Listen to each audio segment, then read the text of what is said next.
On Your Side Tonight with Jamie Bold starts now. Thanks for sticking with us here at 7:30. We begin this half hour with more on that nasty crash in Northwest Charlotte. One person was killed. 2 CMPD officers were hurt in this. This happened on I-485 at the exit ramp to Mount Holly Road. It's about 10 minutes north of Charlotte Douglas International Airport. Charlotte-Mecklenburg police say the crash happened after officers stopped to investigate a report of a stolen car parked along the interstate's shoulder. When police were investigating, an uninvolved vehicle hit 2 CMPD cars. That vehicle, a camper, an RV vehicle, and one of the police cars went down an embankment. The person who reported the stolen car to officers was the person who died at the scene.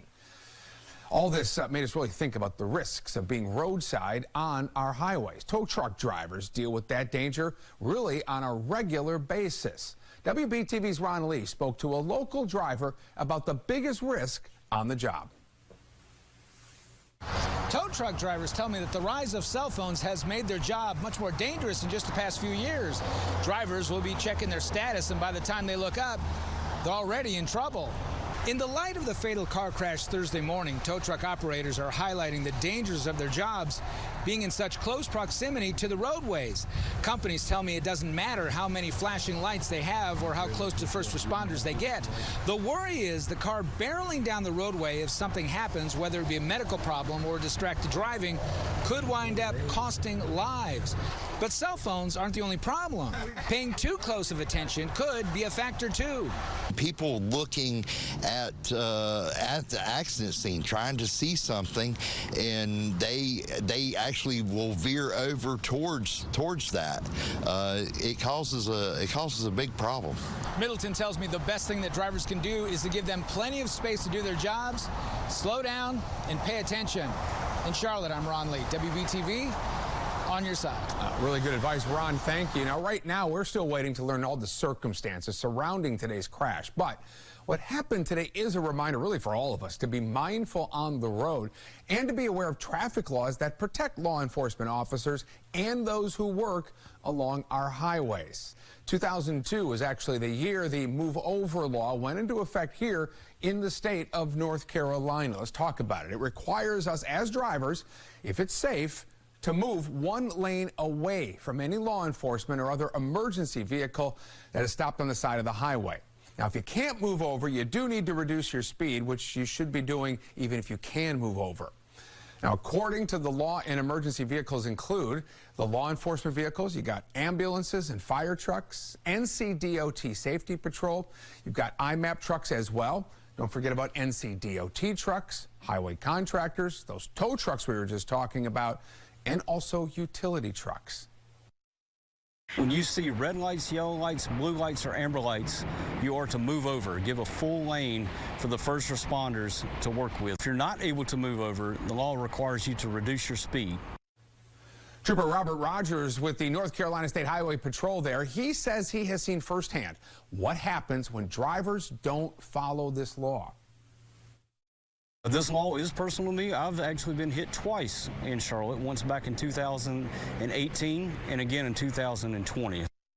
Hit twice. Rogers says pay attention and eliminate any distractions as you maneuver around a stopped emergency vehicle. Also, be alert for crews who may be outside of their vehicles. And once you have cleared the emergency or public service vehicle, then you may safely merge back into your lane and resume to the posted speed limit. Remember, law enforcement, paramedics, fire, or tow trucks, when they're stopping on the roadside, they want to get home just as much as you do. We're all out here trying to do a job and go home safely to our families. And another reminder here, failing to follow that move over law is not only life-threatening, it could really cost you. Violators could face a $250 fine, along with misdemeanor, even felony charges if someone is injured or property is damaged. All right, we're on your side tonight, getting all set for the final night of the Democratic National Convention. It is Kamala Harris's big night. The vice president will accept the party's nomination for president. You've probably heard a lot of people say this is going to be the biggest speech of her life. Well, we do know it's going to look a lot different than the speech she gave 4 years ago when she became Joe Biden's running mate. We were just 4 months into the pandemic, and she gave her speech in front of just a handful of people. In fact, most of them were reporters. Well, tonight the speech is going to be held here, a packed United Center in Chicago. You see the live pictures there. Before Harris wraps the convention, we're also expecting to hear from North Carolina Governor Roy Cooper, as the state is back playing a prominent role in the election, as polls have shown a tight race here. In fact, we did find out just a short time ago he is about to be the last speaker before the vice president speaks. Now, last night, of course, the convention belonged to Tim Walz. The Minnesota governor accepted his role as Harris's running mate. You know, you might not know it, but I haven't given a lot of big speeches like this. But I have given a lot of pep talks. So let me finish with this, team. It's the fourth quarter. We're down a field goal, but we're on offense and we've got the ball. We're driving down the field. And boy, do we have the right team. Kamala Harris is tough. Kamala Harris is experienced, and Kamala Harris is ready. Joining us from Chicago, two DNC delegates from Charlotte, State Representative Mary Belk and 14th Congressional District Chair Lisa Ellsworth. Thanks for the time, ladies. I certainly appreciate it. Representative Belk, let me start with you. A lot of the speeches, including Governor Walz's last night, certainly have a lot of vibe to them, right? A positive feeling. But have there been enough specifics? Are voters at home getting enough policy detail? We've got a new candidate, and then we've got a new vibe. And so everyone is joyful. Kamala gets let me call her Vice President Harris, gets further along. She's going to start bringing more policy out. But what she's going to do right now is continue the legacy that the Biden administration has had. We know that essentially we're going to have the same things that we're going to worry about child care. We're going to worry about infrastructure. We're going to continue those things. So right now, I think we've got time, and I think she has time to keep rolling it out. Lisa, former President Trump was in the state yesterday. We know the race has tightened here. Republican Senator Ted Budd told Politico he was confident of Trump's prospects in the state when the attention turns to Harris's record, when they talk public safety, high prices. Is she vulnerable on those issues? My short answer is no. I mean, I think if we look at the record of governing and experience, there's absolutely no contest. But again, in speaking about her opponent, I would just turn to what Oprah said last night, the incredible Oprah Winfrey, when she said, these are complicated times, and we need adult conversations. Representative Belk, does she need to moderate on some issues? I don't think so. I think other people are trying to paint her as not moderate, but I think she is. I think she's a pragmatist. Listen, this is a woman who was a prosecutor. She was an attorney general. She knows what she's about, and she knows how to go across the aisle, get things done. And to do that, you aren't way out and you are moderate. And so I don't think she has to moderate. Lisa, Governor Cooper expected to speak tonight. I'm not sure if you've talked to him. What does he need to say?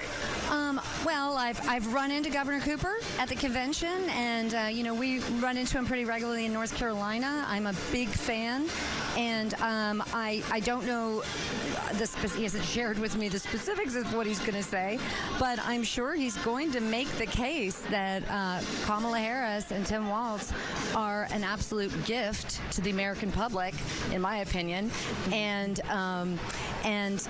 try to rally North Carolina around that ticket. He is a very popular figure in our state, and he's been reelected statewide, even though other Democratic candidates have not been so successful. So I think he has a reputation, and people will listen. Representative Belk, let me ask you about down ballots. No one expects your party to become the majority in the General Assembly. Is the goal breaking the supermajorities? If so, how do you do it? As a matter of fact, we've already started to move forward, and I think because we're energized, because everyone is so happy, here we have a joyful warrior who is coming at the top of the ticket, and she's got Governor Wallace with her, and I think that trickles down. And not only does that trickle down, but we have been working to make sure that we galvanize people and we get them out. And I think when we talk about we're in the super minority, but we only have to move a couple and few seats, and I think we're doing that. We're doing that by a ground game. We're doing that by making sure we talk to voters, not only our voters, but independent voters, and say, hey, listen, we all want the same thing. And we've got somebody who wants to unite and represent all of us. Early voting will be here before you know it. Representative Belk, Lisa Ellsworth, safe travels back to Charlotte. Appreciate the time.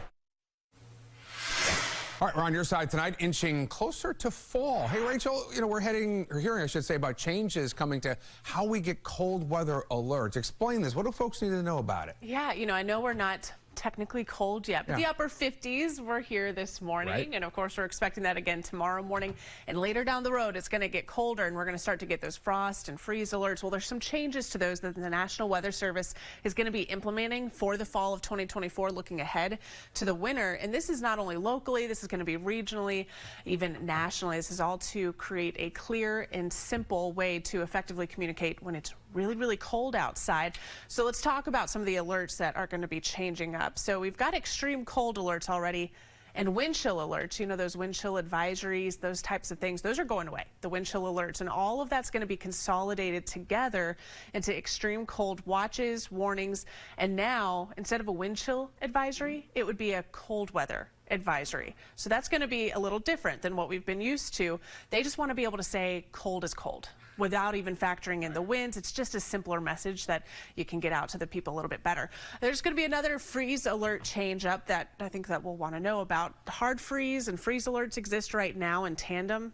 That's going to go away. It's just going to be freeze watches and warnings. So there's a couple of changes ahead, and they're going to be doing an update next week that I'll be listening into, getting some more details on this. I know this is looking well out in advance. It really won't be until probably October, Jamie, where all of these changes occur. Right. But something that will be relatable to us here in just a few months' time, since there are going to be some changes to ways that these alerts are issued. Wanted to let you know about them, and we're just going to dive into this in a little bit more detail once we get a little closer. It's going to be chilly in the mountains overnight. We do know that, right? 40s. It's going to feel like fall out there. Yeah, not freezing quite yet, but close. But getting there, right? Exactly. Yeah. The full forecast coming up here at about 7:55. Sure thing. All right, Rachel, we'll see you then. Coming up next here on Your Side Tonight. Our recommendations are based on what we know is in your child's best interest for health and wellness. The journey to a successful school year starts with your child's health. A local doctor shares 3 things to know before your child's first day of class.